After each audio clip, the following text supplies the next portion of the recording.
하나님의 말씀은 신약의 마태복음 24장입니다.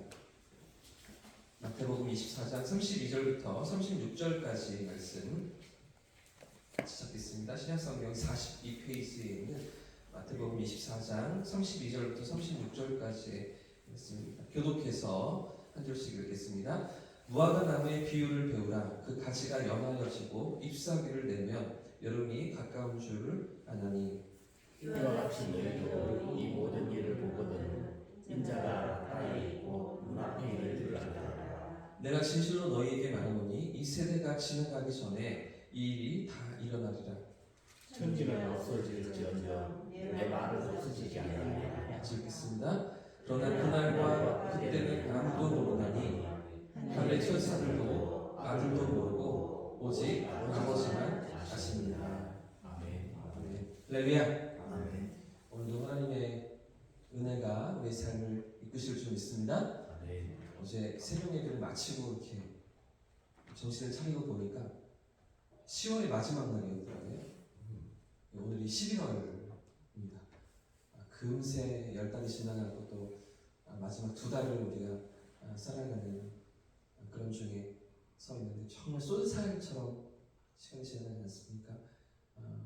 또 시작되는 11월을 말씀의 인도하심 앞에 또 은혜 가운데 살아가는 저와 성도들 되시길 원합니다. 아멘. 마지막 때에 관한 제자들의 질문은 언제입니까?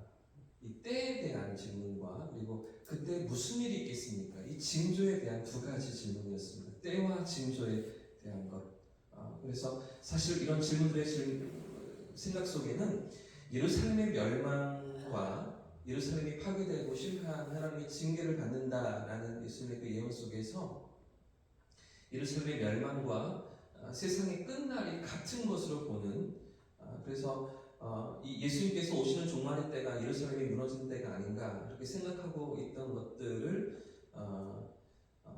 예수님께서 아시고 그들의 생각을 교정해 주시고 고쳐 주셔야 하셨는데 그래서 예수님께서 예루살렘의 파괴와 이 종말의 때가 다르다는 것을 말씀해 주시는 장면이 오늘 본문 위에 보시면 6절 말씀 한번 보십시오.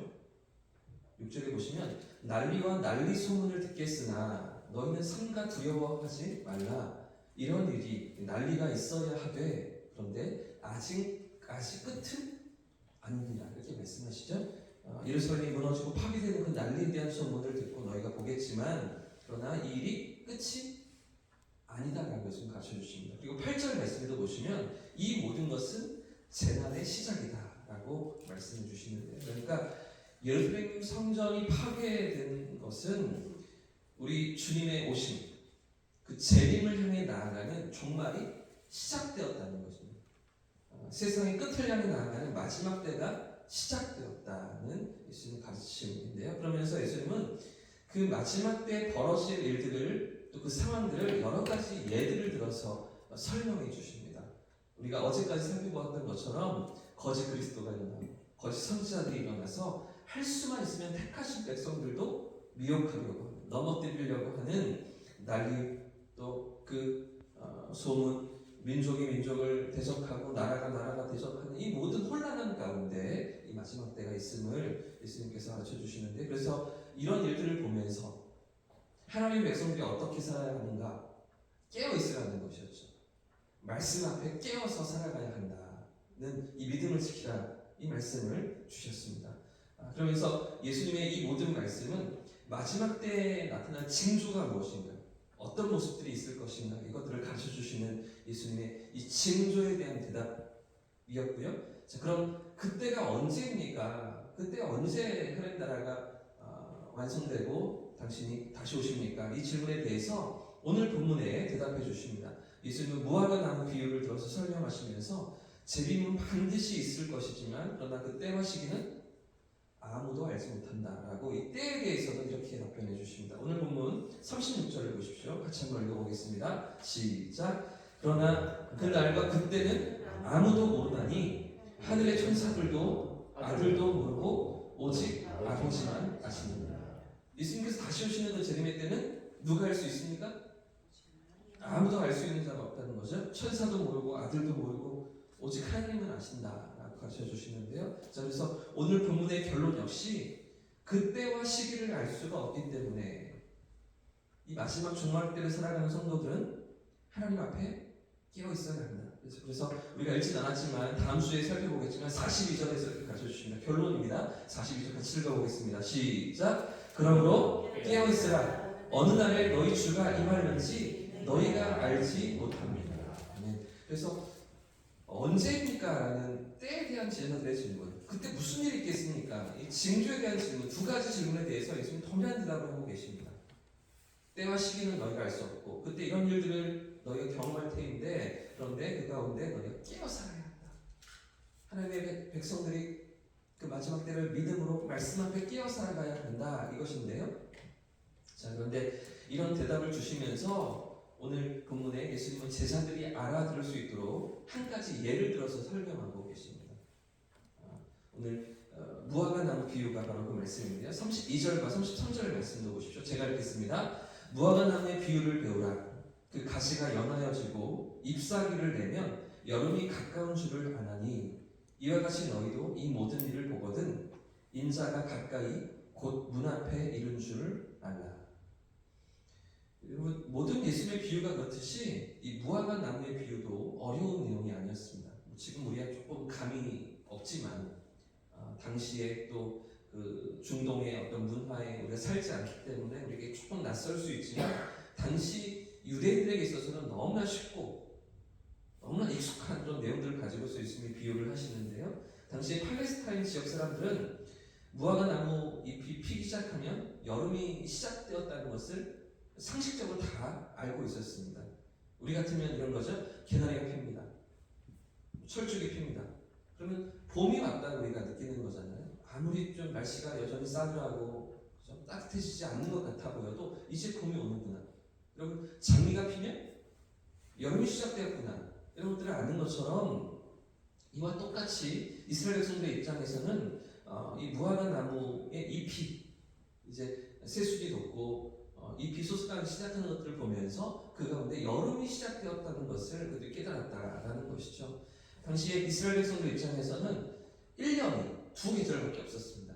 우리처럼 4계절에 있는 것이 아니고 여름과 겨울 두 계절밖에 없는데 무화과 나무는 4월에 가지에서 새순이 돋고요. 잎이 생기기 시작하는데 이 무화과 나무의 잎이 피기 시작한다는 것은 이 겨울이 다 지났고 이제 여름이 시작되고 있다는 사인이었습니다. 그래서 예수님은 너희가 그 무화과 나무의 잎을 보고서 여름이 오는 것을 알잖아. 그것을 느끼잖아. 그것처럼 지금까지 예수님 말씀하신 24장에서 예수님 쭉 말씀하신 거짓 선지자들의 가르침, 미혹과 그죠?